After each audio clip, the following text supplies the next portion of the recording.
साम्राज्य जो निजाम हिकड़े दी रहणो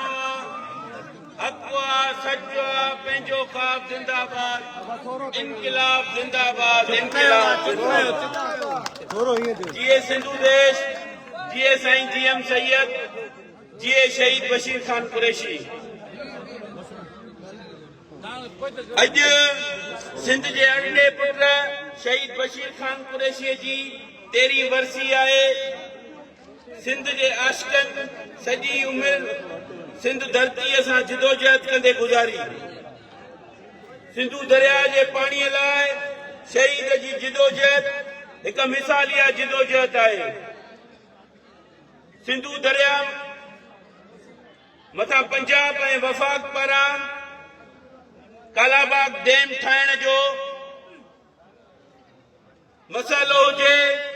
या ग्रेटर थर केनाल ठाहिण जो मंसूबो हुजे, शहीद अकेले सिर सॼी सिंध में तारीख़ी एहतजाज करे सिंध जे रोडनि ते तारीख़ी धरना आया। सिंध में आम हड़तालूं करायूं, प्रेस क्लबनि ते बुख हड़तालूं कयूं ऐं सिंध जे पाणीअ वारे मसइले ते गॾियल जिदोजहद जो मुख्य हिसो रहियो। पाणीअ वारी जिदोजहद में केस में रूपोश रहियो ऐं जेलनि जो सींगार पिण रहियो, जंहिं जे नतीजे में पंजाब खे मजबूर थी सिंधु दरिया मां पाणीअ जे गैर कानूनी मंसूबे खे रद्द कयो। उहो ई सबबु हुयो जो अॼु सिंध में 6 गैर कानूनी केनाल वारी जिदोजहद सिंध खे यादि करे थी ऐं संदसि लाजवाब जिदोजहद खे सलाम पेश करे थी। मुंहिंजी सिंध जा वारसो शहीद पाणीअ वारी जिदोजहद खां सवाइ सिंध जे क़बाइली जहिड़ा ख़तम कराइण लाइ आम किरदार अदा कयो, जंहिं जे नतीजे में सवे क़बाइली जहिड़ा ख़तम कराए सिंध में अमन बहाल करायो। शहीद सिंध में दारी आबादकारी बुख बदालीअ जे खिलाफ तारीख़ी जिदोजहद कई। हिन ठटे ज़िले में समुंड जी साहेली किनारे ते दारनि खे आबाद करण लाइ गैर कानूनी तौर ते ठहंदड़ ज़ुल्फ़कार आबाद जी सख़्त लफ़्ज़नि में मज़म्मत कई, उन जे लाइ जिदोजहद कई, उनखे रद्द करायो। ठटे जे मक़ामी हज़ारे माण्हुनि जी ज़रई ज़मीन खाता बहाल कराया ऐं गैर कानूनी ज़ुल्फ़कार आबाद रथा खे रोकण में कामयाब वियो। मुंहिंजा वारसो शहीद बशीर खान रेबरे सिंध साईं जीएम सैयद जे फिक्र खे खणी सिंध जे नंढनि वॾनि शहरनि में ऐं ॻोठनि में जिदोजहद ज़रिए रेबर जो फिक्र पहुचायो। शहीद सिंध जी इंटरनेशनल शहर कराचीअ में लखे माण्हू गॾु करे फ्रीडम मार्च करे सिंध जी आज़ादीअ जो केस आलमी इदारनि ताईं पहुचायो, जंहिं जे नतीजे में शहीद खे ज़हर ॾेई क़त्ल कयो वियो। शहीद जे क़त्ल जो केस बि अञा ताईं दाख़िल नाहे थियो, जेको शहीद जो केस सिंधी क़ौम जी अदालत में आहे। हिक ॾींहुं क़ौम ज़रूर इंसाफ़ कंदी। मुंहिंजी सिंध जा वारसो मौजूदा वक़्त में सभु वॾो मसइलो सिंधु दरिया जे पाणीअ जो आहे। पंजाब ऐं वक़्त जा हुकुमरान सिंधु दरिया मां गैर कानूनी तौर ते केनाल ठाहे सिंधु दरिया खे सुकाइनि था। सिंधु दरिया जो जियापो आहे, सिंध जी ज़िंदगी ऐं मौत जो मसइलो आहे। तंहिं करे कंहिं बि सूरत में सिंधु दरिया मथां को बि डैम को बि केनाल क़बूल न आहे। हथ मथे खणी करे ॿुधायो। सिंधु दरिया मथा को भी डैम को भी कैनाल कबूल न है सिंध के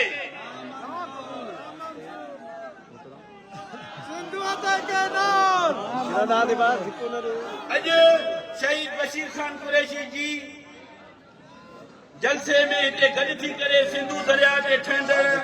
कैनालनि खिलाफ़ समूरी सियासी जिदोजहद जी हिमायत करियां थियो ऐं सिंधु दरिया ते ठहंदड़ 6 कैनालनि खिलाफ़ 20 अप्रैल ते सॼी सिंध में शटर बंद ऐं सीसा रोक हड़ताल जो कढ ॾियां थो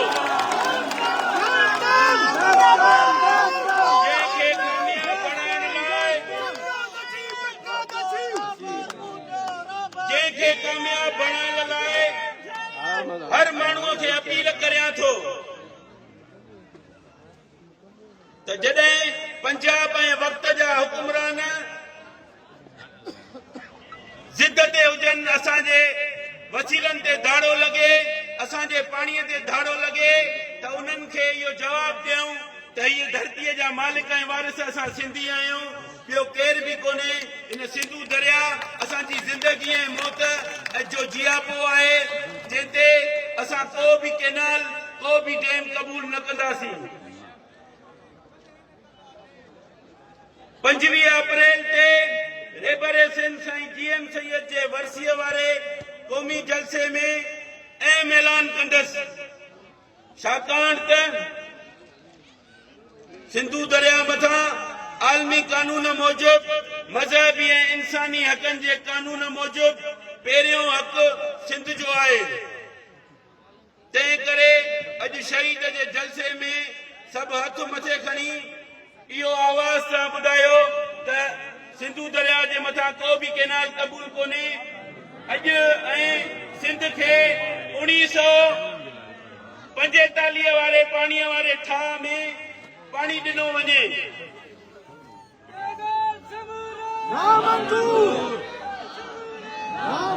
सिंधु दरिया मथां को बि कैनाल सिंधु दरिया मथां को बि कैनाल सिंध घुरे थी सिंध घुरे थी सिंध घुरे थी सिंध घुरे थी अॼु उन आज़ादीअ जे अलम बरदार साईं GM सैयद जे फिक्र जे सुपर सालार शहीद बशीर खान कुरैशी जी वरसीअ जे ॾींहं ते 13 वरसीअ जे ॾींहं ते हिते गॾु थी इहो वचन करण आया आहियूं त शहीद बशीर खान कुरैशी जेका तूं असांखे वाट ॾेई वियो आहे जेको तूं असांखे रस्तो ॾेई वियो आहे उन ते हलंदा रहंदासीं जेका आदम तशद्दुद जी पॉलिसी आहे जेका तूं जंहिंखे असांखे हथ वठी करे तूं हलाए वियो आहे उन पॉलिसीअ ते अमल कंदा रहंदासीं ऐं तूं इहा जिदोजहद कंदा रहंदासीं अॼु हिते रते दरे में जेके बि दोस्त जेके बि ज़िलनि जा उहिदेदार पंहिंजे ज़िलनि मां तालुकनि मां काफ़िला वठी आया आहिनि उन्हनि सभिनी खे भलीकार चऊं था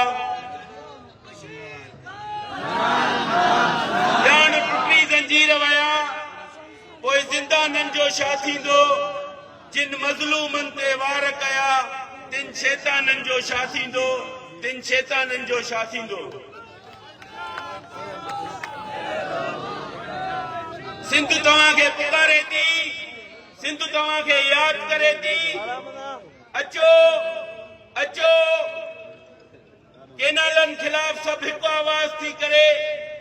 पूरी दुनिया खे ॿुधायूं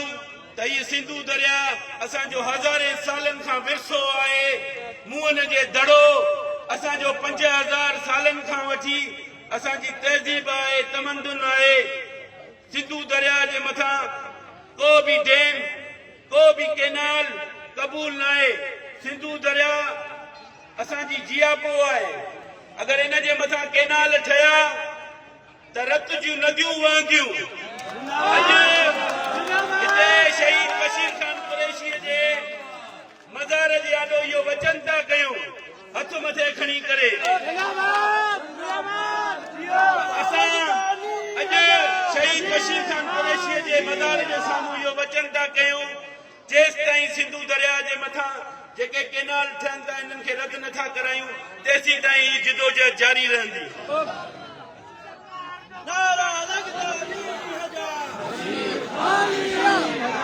वक्त शर्त पुॼाए खणी सिंधु देश ठहणो आहे, साम्राज्य जो निज़ाम हिकिड़े ॾींहुं ठहणो आहे। हक़ आहे, सच आहे, पंहिंजो ख़्वाब ज़िंदाबाद, इनक़िलाब ज़िंदाबाद, इनक़िलाब। मेरी पहचान वक्त की बात को सब्सक्राइब करें और कमेंट करें।